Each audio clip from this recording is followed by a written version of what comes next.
Well, good morning, Severn Run. Good morning. You guys are awake. I like that. Very good. And let me just go ahead and we're going to get started here quick. And who gets the ice cream in your house? Who does it? This is a couple's question. It's a couple's question. I don't mean to depress all the singles who have to get their own ice cream. But who gets the ice cream? Raise your hand if you get the ice cream. Raise your head if you get the ice cream. Now turn and look at your spouse and say, shame on you. No, I'm kidding. Here's what I want you to do. If you're one of the people that get the ice cream and you're willing to volunteer and help me out this morning, grab your significant other, your spouse, and bring them up here. Let's go. Come on, quickly. I need two couples that volunteer. Here we go. One. Come on up. I like that. They're brave. Come on. I need some other help. One more couple. One more couple. You think this is going to happen. One more couple. Let's go. Don't be afraid. Let's go. Come on. You can do it. Make it happen. Thank you. Come on up. Come on up. Now, who is it that gets the ice cream normally? Oh, come on. Are you serious? You both equally serve each other?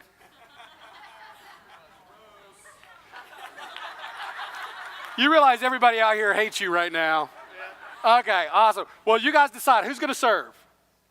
You're going to serve? Okay, I'll look at it. Disgusting. Okay, who normally gets the ice cream?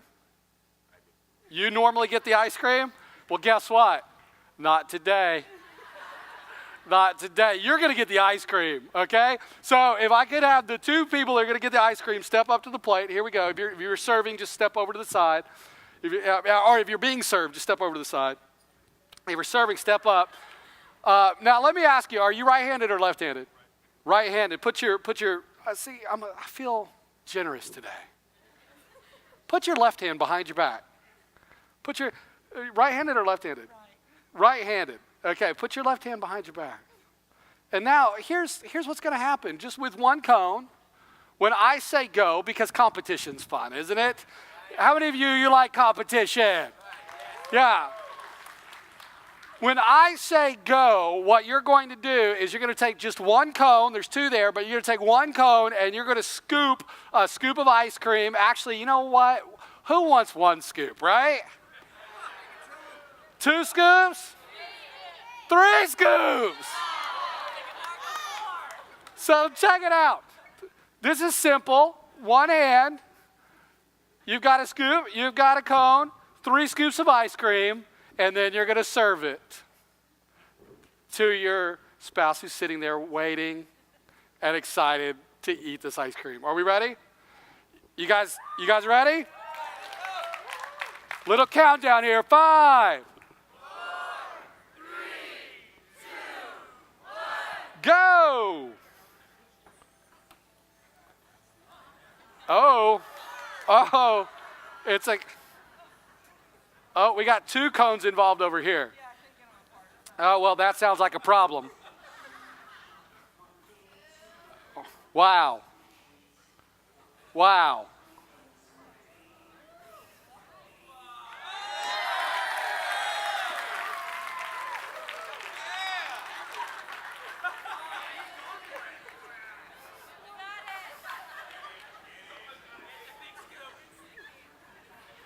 Mr. Wonderful over here. Oh, yeah.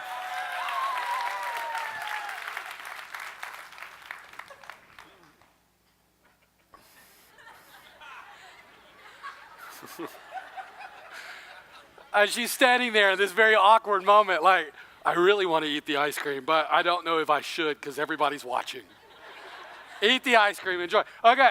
Did you feel any stress involved in that at all? A little bit of stress, just a little bit, because did you feel any stress whatsoever? Especially as the one that doesn't normally get the ice cream, right? Like when you're having to learn how to do something new for the first time. Lots of stress involved in that, huh? Okay, so here's the thing. I don't want you guys to be stressed out. Like, life is too stressed, isn't it? This shouldn't be a stressed out experience. I think we can solve that. I think we can solve that. Actually, would you do me a favor? Would you come right over here? You guys have got experience now, and could you just step over to this side? Just why does everybody look so scared? Okay, here's what you're going to do now. I just want you to put your right hand behind your back again. Okay, and you know what? You guys are used to serving, huh? So how about this time, you guys do some serving? Where's the other cone?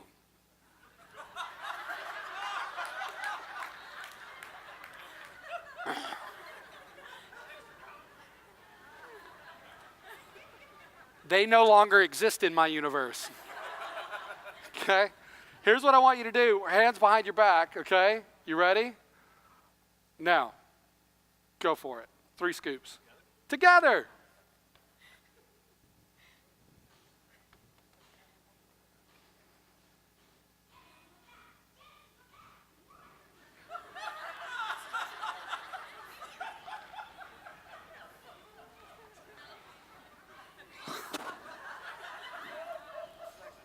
It's harder, huh?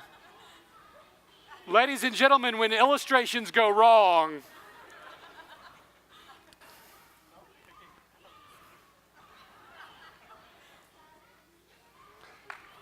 this is really happening, by the way.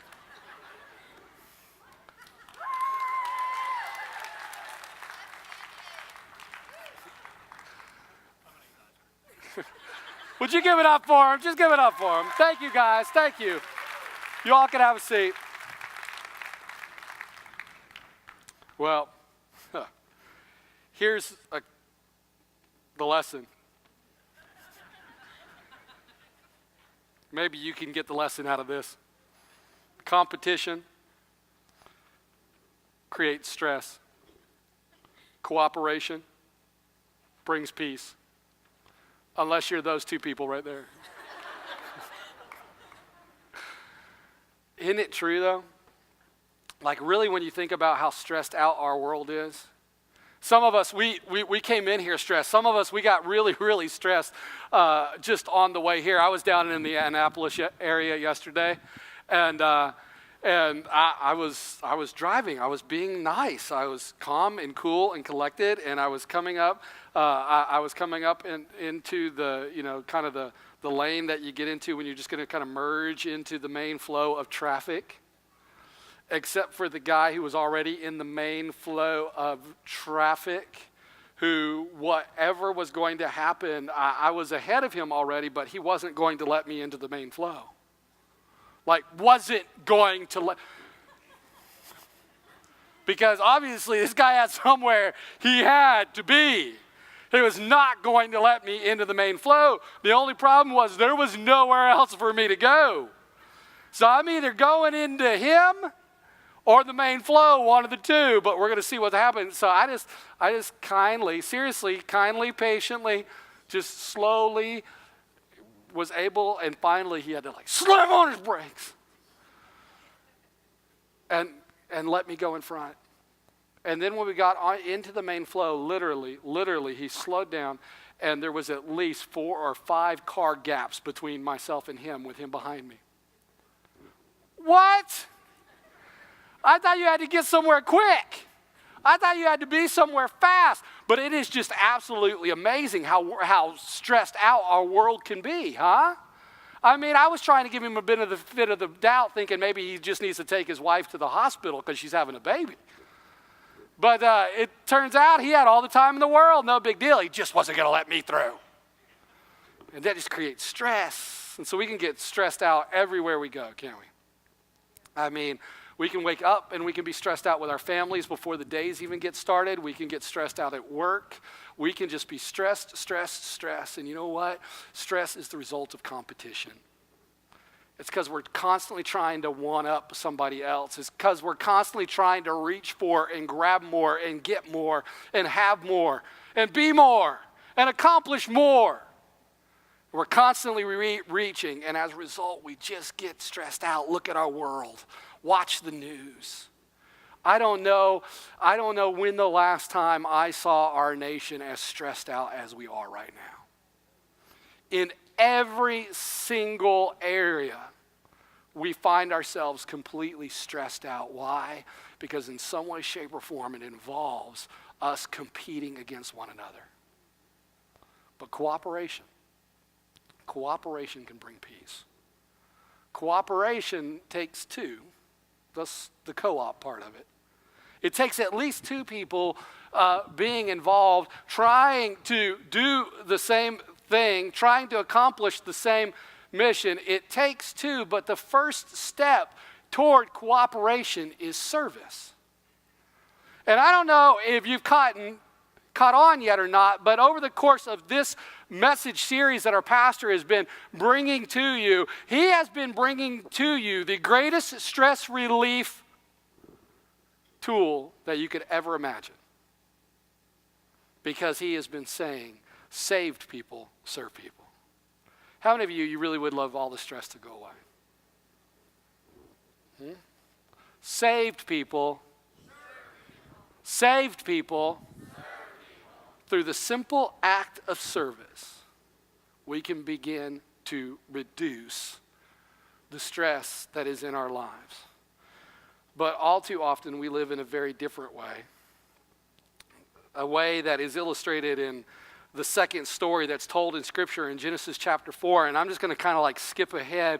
You can go back and read Genesis 4 if you want, but I want to skip ahead to the last verse that's in the story. In verse 16.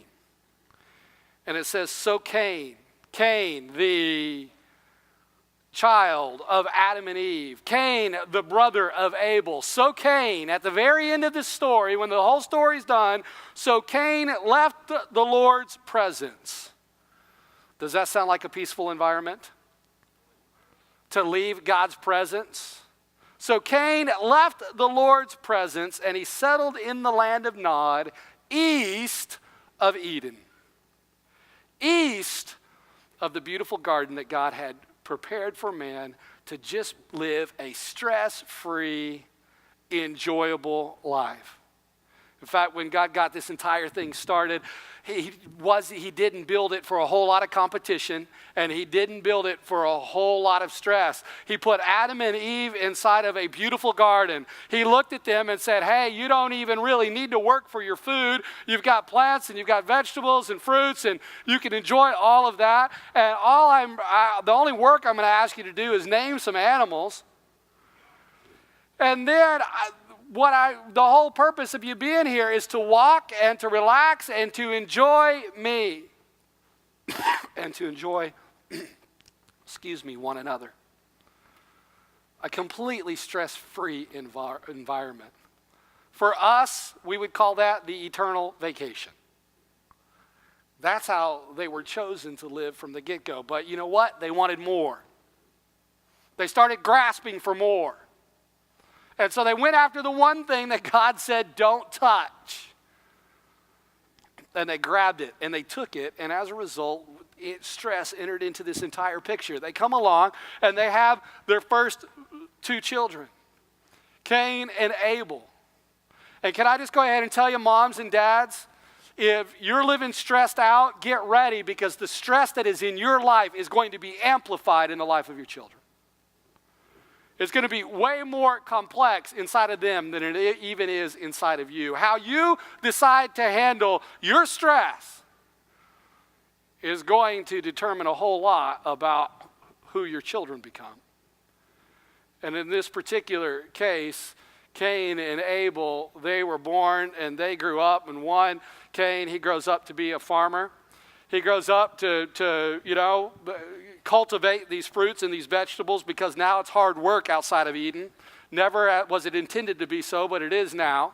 And so he's a farmer. And then on top of that, Abel comes along and he becomes a shepherd of sorts, and he's raising livestock. And the day comes when both of them decided, hey, listen, it's time to give something to God, because God was saying, hey, how about this? Do you appreciate me in this relationship? And so when the time came, in verse 3, it says, and when the time was for the harvest, Cain presented some of his crops as a gift to the Lord. Does this sound pretty exciting to you? He just presented some of his crops. He just said, here, walked into the barn and started looking around at the produce and said, I think God maybe wants some tomatoes. And these carrots over here, they look pretty good. And just kind of put them together and came up to God and said, hey, God, here's my gift. Thanks. Have a great day. And he just, he kind of did what he had to do. Just kind of tipped God a little bit with what it was that he would be given. But can I tell you something? A life of serving, a life that is free of stress, it goes way beyond what we have to do. A lot of the stress that we are experiencing in our lives right now, we are experiencing it because we are only doing what we have to do. We're getting up and we're checking the to-do list and trying to make that happen. I think in general, if you think about how your day goes, do you ever think about the end of a day and just look back on it and say, what was accomplished? What was this about? If you don't, I highly encourage you to do so. I encourage you to have some meditative thought while you're laying there on your pillow at night to say, hey, was this day, did I get the most out of it? Because I think that there's a way that most of us live days. Number one, we can start out the day, we can decide that we want to destroy stuff.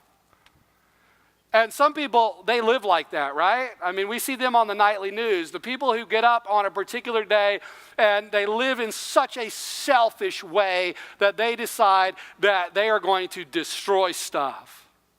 Maybe destroy the life and the welfare and the property and the bodies of other people. Maybe destroying their own bodies through addiction, whatever it may be. But they're actively living every single day destroying things. And then there's people that they're not exactly destroying them, but they are causing damage. That when it's all said and done, the lives of their spouse and the lives of their children are not better because they're in them per se. Because they're causing damage. And then there's where I believe the large majority of people live, and I especially believe the large majority of people in church live. And this is where you live just to manage. You pay your bills on time. You feed the family. You do what your boss tells you to do. And every day is spent in quiet desperation and in management. And oftentimes when those folks are laying their head on the pillow at night, you're thinking to yourself, is this all there is? Is this all that God created me to be? And then there's other folks that, hey, listen, they go beyond management, and in a day they might improve.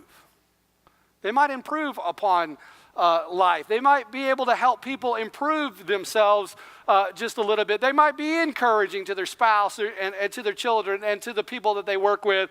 And as a result of them being there, then life is a little bit better for those that are around them. The planet's a little bit better as a result of the fact that they're on it. And then there's finally the people these are the extraordinary ones. These are the people that leave a day every day and they've created something. They've added something into the world. And can I tell you, you might look and say, that's not me, I'm not creative. Well, the Bible tells me that you are made in the image of God, the creator of the universe. And if he is the creator of the universe, then he has created you to create. To leave something behind. Not just to improve, but to do things that have never been done before.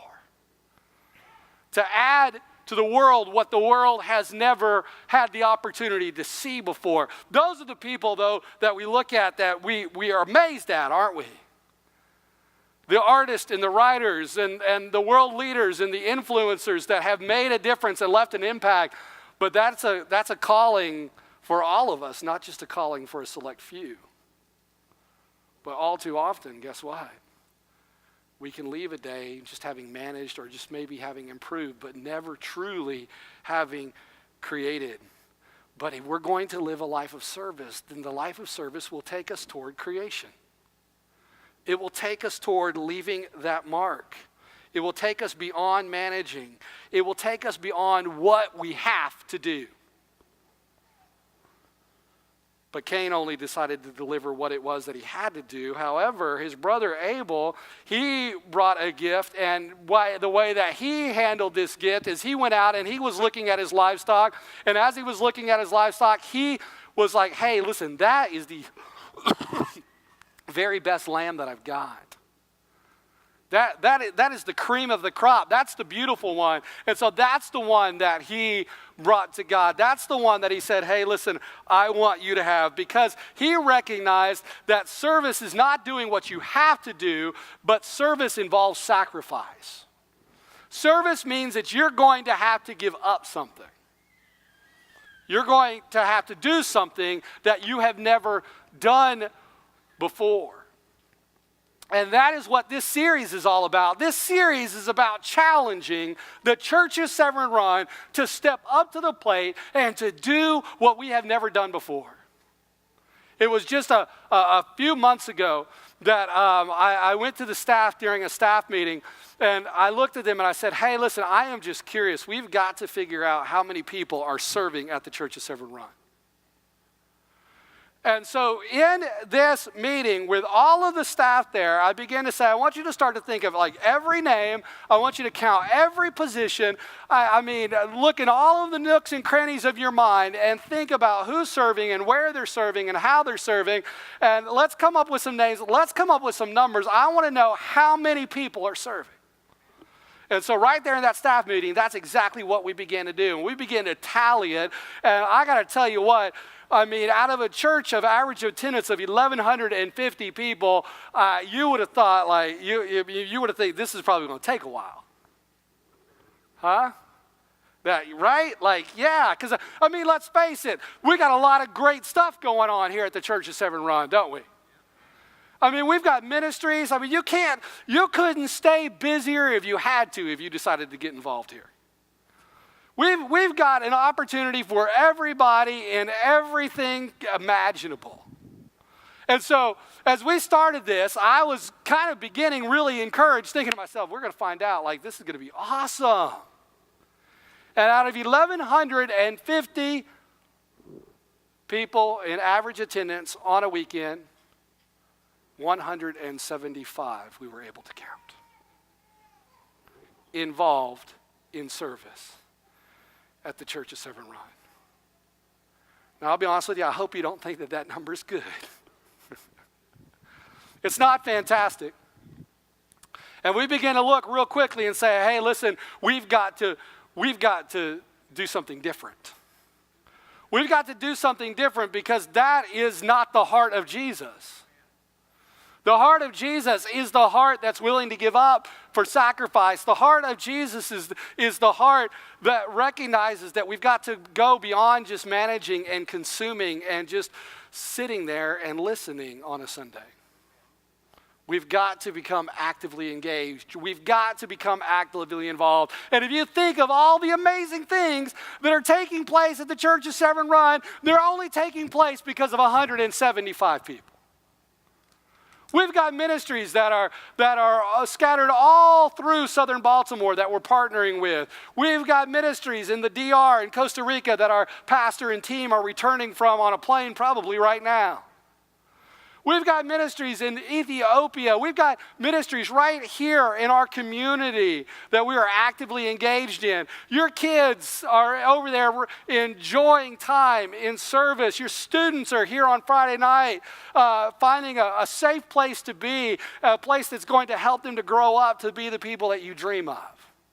All of that is happening at the Church of Severn Run, and it's happening because of 175 people. Can you imagine what 1,150 people could do? Huh? If we can do all of this with 175, imagine what we could do with 1,150. Serving involves our sacrifice. And as the story kind of continues, God looks down at Cain and he says, "Why are you so angry?" Because God had accepted the offering of Abel, who stepped up to the plate and gave sacrificially, but he wasn't so happy with just the produce that Cain had showed up with. And he looked at him and he said, "Why are you so angry?" The Lord asked. "Why do you look so rejected?" And he said, "You will be accepted if you do what is right, but if you refuse to do what is right, then watch out, sin is crouching at the door, eager to control you, but you must subdue it and its master."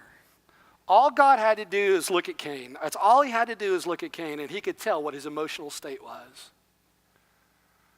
You know something? Whether or not you serve reveals where your heart truly, truly is. Whether or not you're actively engaged in making a difference in other people's life, it says everything about you. If your entire life is all about your work and getting a paycheck, if your entire life is all consuming with your own hobbies and your own interests, that says something about what is the most important thing in your life. And if you're wondering, hey, listen, how in the world are all my other relationships going bad? Well, guess what? Selfishness leads to rotten relationship. It leads to stress. It leads to brokenness. So, our hearts are able to be seen by the way that we serve. Saved people, we've got that. We've heard it, right? Our pastor actually, I think in his first service, in the first message of this series, he shared where he got this phrase. He had the opportunity to go down to New Spring Church in South Carolina, and he was there for a conference with the pastor at the time by the name of Perry Noble. New Spring is one of the largest churches in America. They're well over 20,000 people per Sunday. They've been making a huge impact, as you can imagine, for the kingdom. And so Dr. Drew was down there, and he was down there for this conference. And as he would walk around the church facilities, he would run into various people. And in true Dr. Drew style, because he does this here all the time, when he would see somebody doing something at the church facility, he'd walk over and say, "Hey, thank you for serving. Really appreciate it." And with every time he would walk over and say that to somebody, they would say, "Save people." And he said, "You know what? That's the spirit. That's the spirit. That's the spirit that I want to see at the Church of Severn Run. That's the spirit that the Pastor Perry Noble, had led his people to have, and what a difference it was making." But it was Pastor Perry Noble's own story that would be the story that would begin to lead toward my own recovery. Because it was over a summer ago that I'd received a text from my best friend, Tolly Wilgus, who was here just a couple weeks ago introducing Dr. Cat. He had sent me a text message, and it was the story, the front page story that morning of the one Pastor Perry Noble who was being asked to step down from New Spring Church as a result of his alcoholism. As I began to read that story, I thought to myself, that's me. That is where I'm headed. That is what's next for me. His executive team had come to him several different occasions, tried to help him get help. He was unwilling to do that at the time. So as a result, they ultimately had to ask him to step down, and I'm reading that story, and I'm thinking, I don't want that to be me. And it was his story that began the process in my own life toward recovery. The craziest part is fast forward almost a little bit over a year from that moment that I received that text message. And it was a Wednesday and or a Thursday before I would get up here and you all would know my own story. And my wife and I were in the car and we were driving down the road. And as we were driving down the road, all of a sudden the phone in the car, it rang. And I don't normally answer phone numbers I don't know. But I had been talking to so many different rehab centers, I thought maybe this is one of them calling me back, so I answered the phone. And as soon as I answered the phone, it said, "Is this John Smith?" I said, "Yeah." Didn't recognize the voice at all. And I said, "John, this is Perry Noble." I said, "Do what?" Like, what in the world is going on? He said, "John, I heard about your story." I said, "Whoa, okay." And he said, "I just wanted to call you, see how you're doing." And he said, you know everything that I've been through? And I said, yeah, I do. And he said, well, I just want you to know that, I went to rehab, and God's doing some amazing things in my own life. And he goes, I read your story, and I just had to call you and encourage you and let you know it's going to be okay. He said, now they're telling your church this Sunday. I said, yeah, they are. And he said, well, that's going to stink for you. He said, but I want you to know that everything's going to be okay. And then we talked for about 20 more minutes after that. I didn't know Perry Noble from Adam. You know, all I know is he was this big face of a big pastor of a big church. And yet, even after everything that he'd been through, he took the time to call me. Saved people. And you know what I'm absolutely, totally, 100% convinced of? Is that that's the heart that he had given his church. And even when he went through all of his own stuff, he kept that same heart. That heart will lead you to recovery. That heart will lead you to be able to get over whatever's got you stressed out right now, whatever's tough, whatever's difficult. That heart, the heart of saved people, serve people, that is what will take you where God wants to take you. That is what will lead you to a creative life versus a destructive life. This is what Cain was missing all along the way. And ultimately, look where he ends up. Cain ends up, after having killed his brother, the Lord said, what have you done? Listen, your brother's blood cries out from the ground. Now you are cursed and banished from the ground, which has swallowed your brother's blood. No longer will the ground yield good crops for you, no matter how hard you work. From now on, you will be a homeless wanderer on the earth. Cain replied to the Lord, my punishment is too great for me to bear. Dude, you killed your brother. And Cain's still worried about himself. You've banished me from the land and from your presence, and have made me a homeless wanderer. Anyone who finds me will kill me. And I got news for you. I'm just serious, folks. Cain be so happy I am not God. Like at that moment, I'd have been like, I am so done with this. Zzz.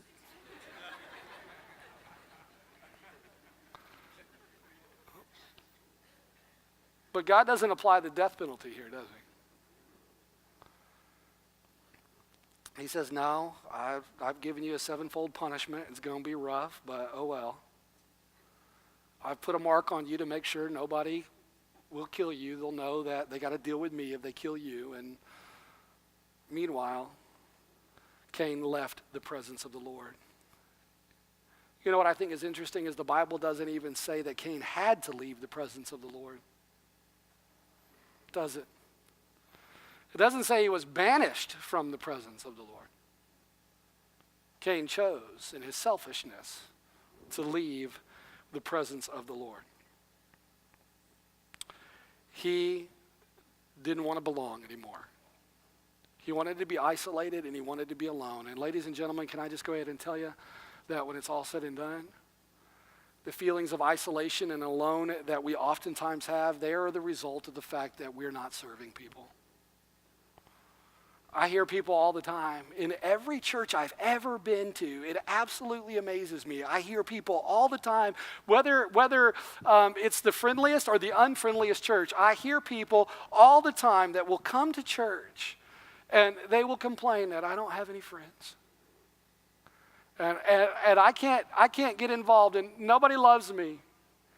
And nobody will allow me to be in their circle and all of those types of things. And can I just be honest with you? Most of the time, that person is not serving. And if they are, they're doing it in a very, very half-hearted way. And then they wonder, why am I outside? Because you know something? If you want to be in the circle of God's influence, then he includes the folks that serve. That's where belonging is found. That's where the isolation goes away. I've oftentimes joked around here at the Church of Severn that, if somebody goes on a mission trip, I look at them, especially if they're on the mission trip with me, I look straight at them and say, hey, number one, do you know what you just got yourself into? Okay? Do you have any idea what you just got yourself into? And I will often tell them, look, at the end of this mission trip, you will either be a Severn runner for life or you will be out of here. And we will never, ever see you again. Because let me tell you, a whole lot of people, crazy people, go on mission trips. Mostly our staff. And we have people, every time we're like, we did not know that you were like that. We thought you were just like that when you preached and stuff. That insanity is all the time, yeah. It's a true story. I'm nuts. And half our staff is nuts. I take that back, I lied. Our entire staff is nuts. And you're going to have to put up with it. And you know what? There's going to be stressful moments along the mission trip life, and there's going to be tough stuff. But I will tell you, after all the mission trips that I've been on with this church, there's not one person I've given that warning that went on a mission trip with us that came back anything less than more sold out than when they went. If they were serving a little bit before, they were all in when they got back. And I got to tell you what, the difference is, they started serving.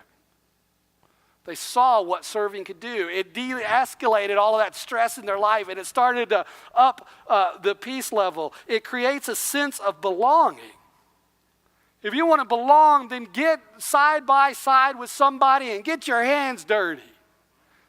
Then you'll feel like you're really a part of something. And ultimately, like or not like Cain, our attitude towards serving will either create and destroy our peace. You will either create peace in your life or you will destroy peace in your life based off whether or not you decide to serve. In Cain's particular instance, Cain left the presence of the Lord. He destroyed all of the peace that was in his life. The Bible says that all good things come from God. So if you leave the presence of the Lord, you have left the source of all good things. Ladies and gentlemen, Cain entered the realm of hell. Hell on earth and hell for eternity. Because he wanted to have it his own way. Because he didn't want to actively be involved in serving. But it does not have to be like that. There is a different way. There is a way to heal all of the problems that we're currently watching on the news. Do you hear me? There is a way to do it. It's called serve. Serve the person that doesn't look like you. There is a way to heal the problems of your marriage. Serve your spouse who you have so much resentment for right now. There is a way to solve the problems that you have with your children. Serve them. There is a way to deal with that terrible, awful boss, Gwen.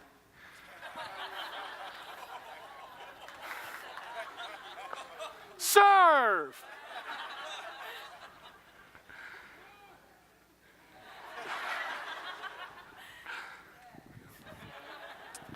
I will just say this for the record. If you will look up the word service, you will find Gwen's picture right next to it in the dictionary.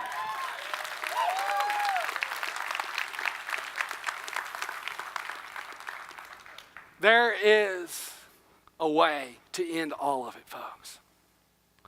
Just begin to serve. There's a story told by psychologist Jack Kornfield, who's involved in the recovery community, addiction recovery community. And it's a story of this one particular young man who was in a juvenile facility, and the way that he got there is that at 14 years old, he had decided to impress some other gang members and kill another boy. And as he was on trial, the jury came back and the verdict was in that, in fact, he was found guilty. 14 years old, guilty of murder. Sent to a juvenile detention center, but on the day that he was found guilty, the mother of the child that had been killed stood up in the courtroom, looked straight at this young man, and said, "I am going to kill you."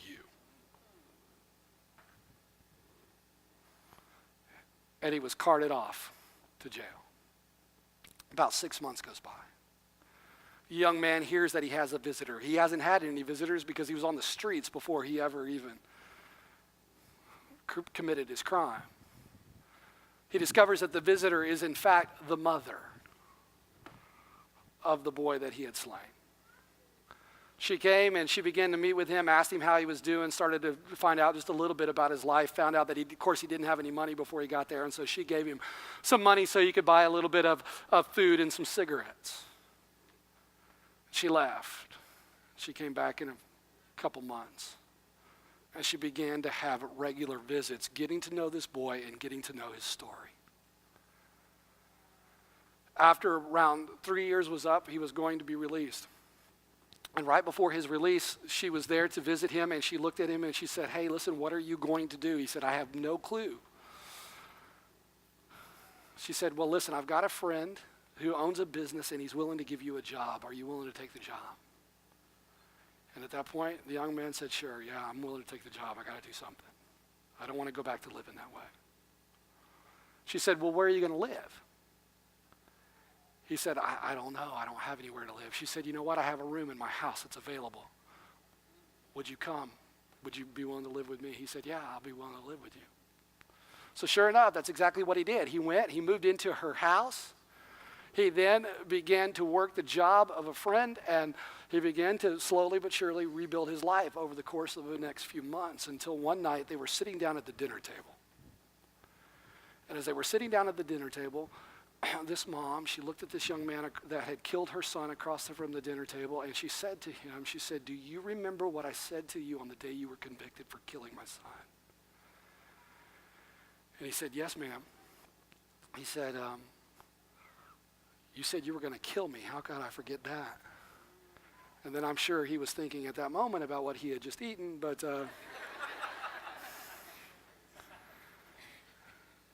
he said, "How could I forget that?" And she said, "Good, I'm glad you remember." She goes, "Because I did it." She said, "I killed you."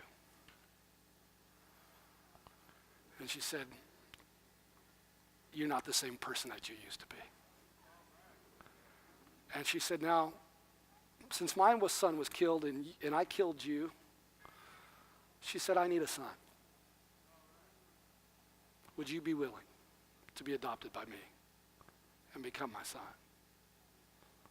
And ladies and gentlemen, that's what transpired. The act of service can change it all. Everything can be made different. If 175 can accomplish what this church is doing right now, can you imagine what 1,150 will do? Yeah, it'll take you 8 or 10 hours of your time that you're not already currently giving over the course of the next 3 months.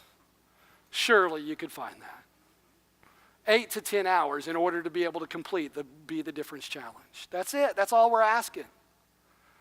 But those hours combined with all of us, the difference that it will make will be absolutely extraordinary. And the difference that it will make in your life will be extraordinary, because much of what you feel and what you discover right now, the stress that brought you here this morning, that brought you here that you thought, "Hey, listen, I need that place today," that stress can be dissipated not just because you attend, but because you serve.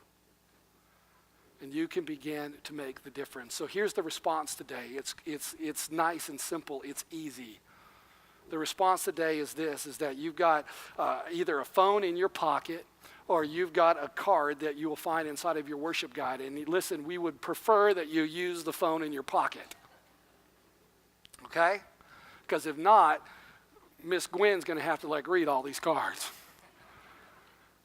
But here's what we want you to do. We want you to decide today, I'm going to sign up for the Be the Difference Challenge. You've heard what it's all about. Go to severnrunner.info, click on Be the Difference, and sign up and say, over the course of the next 3 months, I'm going to give 8 or 10 hours. I am going to do these 6 things that are being asked of me, and I am going to make a difference. I'm going to make a difference in the life of others, which will in turn make a difference in my own life. I'm going to be a part of that. In fact, here's what I want you to do right now in this very highly spiritual moment. Fill out the card or go to severnrunner.info. Severnrunner.info. Begin to fill it out. How many of you right now, you look and say, "I'm going to take the challenge. We're going to do it." Listen, my entire family's taking the challenge. My 6-year-old girl's going to be involved. She's going to complete all 6 of these things. So don't tell me it can't be done. We've already figured out how it can. But you need to get involved. You need to be the difference. So I'm going to ask you if you would please stand. The other thing that is going to happen is as soon as you fill this out or you've logged in and you have filled it out at severnrunner.info, we're going to ask you during this song to come down here. We're going to have our care team down here. We're going to ask you during this song to come down here and pick up your Be the Difference card. How many of you love it when you go to Starbucks and you're able to get to like number 5? Huh? You're able to turn it in and get that like free little tiny small coffee. Huh? You love that because you're type A. And type A people rock, right? Yeah. So, here's what you're going to do. As soon as you've signed up, we want you to come down here, pick up your card, okay? Pick up your card. Got it? You can begin doing it right now. Don't be scared. Come pick up your card. Say, I'm going to be a part of the Be the Difference Challenge. When you get this, every time you fill out a challenge, you're going to take it back to the Be the Difference area, and you're going to get a sticker. Can I get a for a sticker? Okay. No, we're going to get excited about a sticker. Right? So grab your card.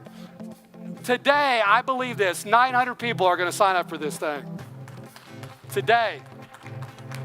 That means you. Heavenly Father, let us not sit by and wait. Help us to step up to the plate. God, our world is a mess. It is in turmoil. But Lord, you have given us a way forward. You've given us the answer to peace. May we bring peace through service. In Jesus' name we pray. Amen.